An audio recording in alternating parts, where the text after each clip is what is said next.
Magandang umaga po sa inyong lahat. Ito po si Dr.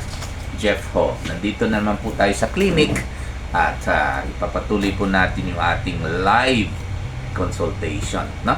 Okay, nandito po isang pasyente na sa harap ko. At ilang taon na po kayo? 36. 36 years old.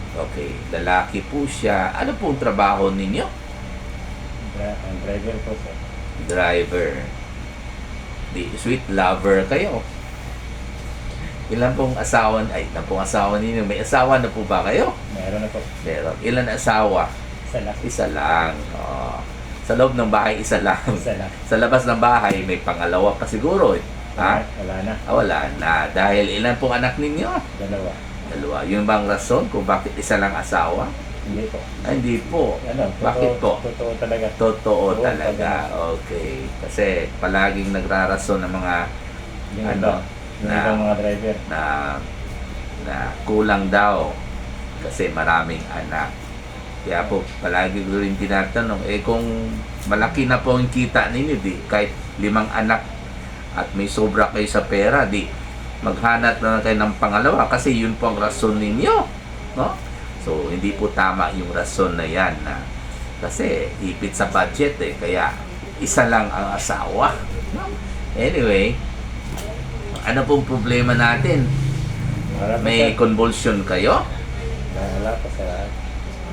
Nag-atake pa po kayo? Hindi na. Hindi naman sir.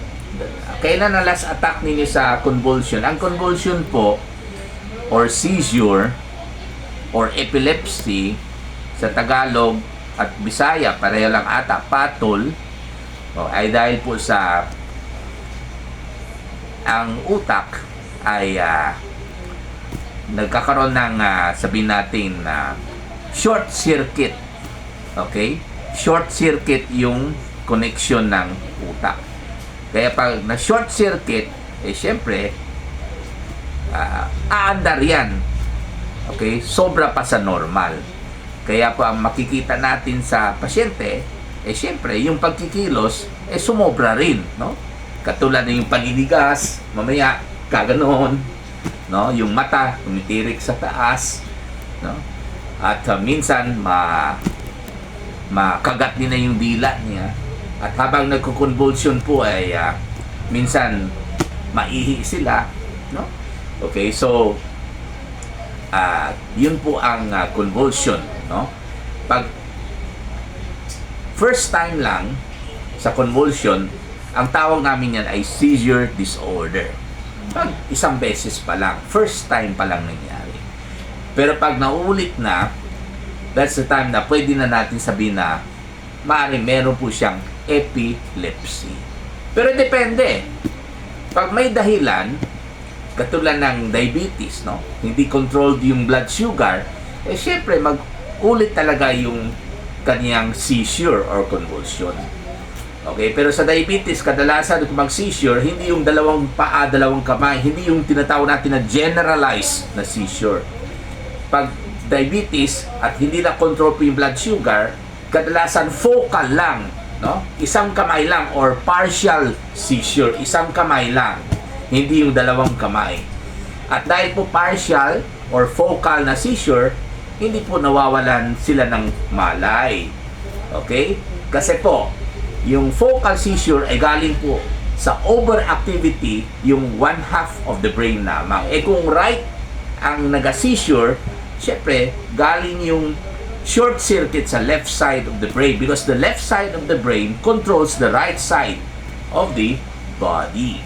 No? Kaya po, kadalasan hindi po nawawala ng malay pagkatapos ng seizure ang mga diabetic na mataas pa po yung kanilang blood sugar level. Pero yung mga walang dahilan na epilepsy na tinatawag natin na idiopathic epilepsy, kadalasan generalized po sila. Pag generalized, hindi lang po isang part lang po, isang half ng brain, kundi buong brain po. Kaya po, nawawalan po sila ng malay. Okay? So, sa inyo po, kailan po ang last atake ninyo? Pinaka-last? Yung November. November last year. Oo. Okay, so kailan po kayo nag-umpisa nagkaroon ng seizure? Yung first attack niyo ng seizure or convulsion? Kailan po yan? 2024. 2024. Pag late na nag-umpisa yung seizure, katulad sa kanya, 2024, that was 2 years ago, more or less. So, 34 na siya, 34 years old. Well, of course, takot tayo pag late mag-umpisa yung seizure, di ba? Pag late mag-umpisa ang seizure, katulad sa kanya, 34 years old, minsan, mag-isip po tayo na baka meron problema talaga yung brain, no? Bukod sa na short circuit. Okay? Mag-isip po tayo, baka meron pong tumor, no? Brain tumor, no? Okay? Kaya late na nag-umpisa kasi yung brain tumor niya ngayon lang lumabas at the age of maybe 34 years old. Okay? Kadalasan pinapa-CT scan po namin pag kaya sa pusa. Kasi late nag-umpisa yung seizure. Lalo na pag isang side lang.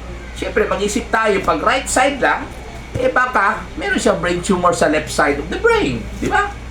Pero syempre, hindi lang brain tumor. Minsan, meron abnormal na ugat sa utak na tinatawag natin na AV-mal, arteriovenous malformation. No? Na pwede rin, yun ang nag-trigger ng seizure sa pasyente. Minsan, pag meron siyang history na dumaan sila sa mga rice fields, no? Rice fields. Sa Bisaya, basak. Ewan ko lang sa Tagalog, basak pa ba rin? Siyempre, lalo sa Agusan, ang daming may schistosomiasis doon. At pwede rin nakapunta na yung brain yung schistosomiasis ng pasyente. Kaya po, late rin nag-umpisa ang seizure ng pasyente pag meron po silang cerebral schistosomiasis. Pero, pwede rin dahil sa nauntog sa ulo. Pag nagkaroon siya ng aksidente, prior to 34 years old. Kayo po ba nauntog sa ulo or na-aksidente? Wala na po. Wala, never. Hindi rin kayo na serious ever since nagkaroon ng infection sa utak kahit anong edad? Wala na. Nung isinilang kayo, walang komplikasyon po. Hindi kayo na ICU doon? Hindi. Walang sinabi yung nanay ninyo? Wala na.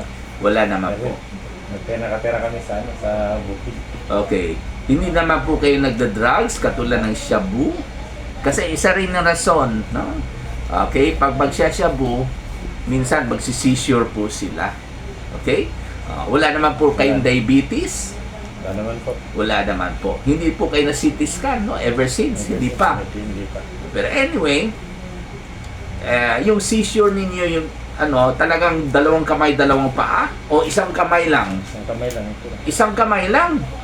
Okay, mag-ingat po tayo kasi syempre pag sa right side, baka may problema sa left side. Okay? Well, pwede pa man hindi kita CT scan kung kulang sa budget, no?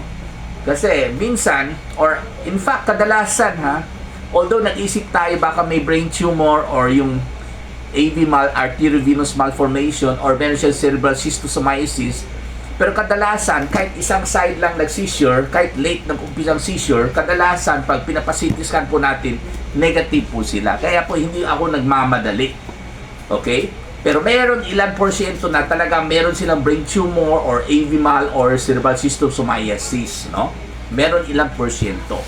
So, paano natin malaman na kailangan na siya CT scan? Syempre, pag hindi lang seizure ang madalas bumabalik, mahirap i-control pag meron brain tumor. Pag mangyari yan, ipapa-CT scan ko na siya. Or, pag meron na siyang reklamo na palagi na sumasakit sa ulo niya, lalo na sa left side. Kasi, syempre, pag may brain tumor, lumalaki yan at magsakit talaga ang ulo. Hindi na po sumasakit ang ulo mo lately. So, malamang hindi siguro si brain tumor. So, hindi ko pa siya ipa-CT scan kaagad. Hindi kayo dumaan sa mga basak noon? Hindi kayo nagtrabaho sa bilang farmer sa rice fields? Hindi po. Hindi po. Yung lang sa yung niyog. Okay. Tsaka, syempre, alak, isa rin yan. Hindi kayo uminom ng alak. Kasi pag malakas uminom ng alak, minsan mag-seizure talaga. Okay? Although, syempre, sinabi ko na noon, ang alak po, hindi po yung pampawala ng sigla. Sa umpisa ng alak, talagang excitatory ang dating ng alak.